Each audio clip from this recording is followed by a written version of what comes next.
বিগত ১৫০ বছরের প্রজাতি হিসেবে মানুষ এক অভূতপূর্ব পরিবর্তনের মধ্য দিয়ে গেছে। পরিসংখ্যান বলছে এই সময় বিশ্বব্যাপী পুরুষদের গড় উচ্চতা ১৬২ সেন্টিমিটার থেকে বেড়ে ১৭১ সেন্টিমিটারে দাঁড়িয়েছে, আর নারীদের ক্ষেত্রে তা ১৫১ সেন্টিমিটার থেকে বেড়ে হয়েছে ১৫৯ সেন্টিমিটার। কিন্তু দীর্ঘকাল ধরে চলে আসা এই ইতিবাচক ধারাটি কি এখন হুমকির মুখে? বিজ্ঞানীদের সাম্প্রতিক গবেষণা একটি জৈবিক রেড অ্যালার্ট বা শারীরিক বিপদ সংকেত জারি করছে। ইঙ্গিত পাওয়া যাচ্ছে মানুষেরই তৈরি করা জলবায়ু পরিবর্তন পরবর্তী প্রজন্মের শারীরিক উচ্চতাকে আক্ষরিক অর্থেই কমিয়ে দিতে পারে। ক্যালিফোর্নিয়া বিশ্ববিদ্যালয়ের একদল গবেষক জলবায়ু পরিবর্তনের প্রভাব বিশেষভাবে ঝুঁকিপূর্ণ অঞ্চল হিসেবে দক্ষিণ এশিয়াকে চিহ্নিত করেছেন।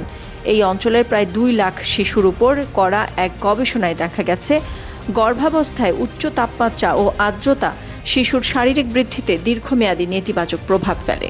গবেষণার তথ্য বলছে, গর্ভাবস্থায় প্রতিটি ত্রৈমাসিকে যদি একজন মা ৩৫ ডিগ্রি সেলসিয়াসের বেশি তাপমাত্রা এবং উচ্চ আর্দ্রতার সম্মুখীন হন, তবে সেই শিশু তার বয়স অনুযায়ী প্রত্যাশিত উচ্চতায় পৌঁছতে ব্যর্থ হতে পারে।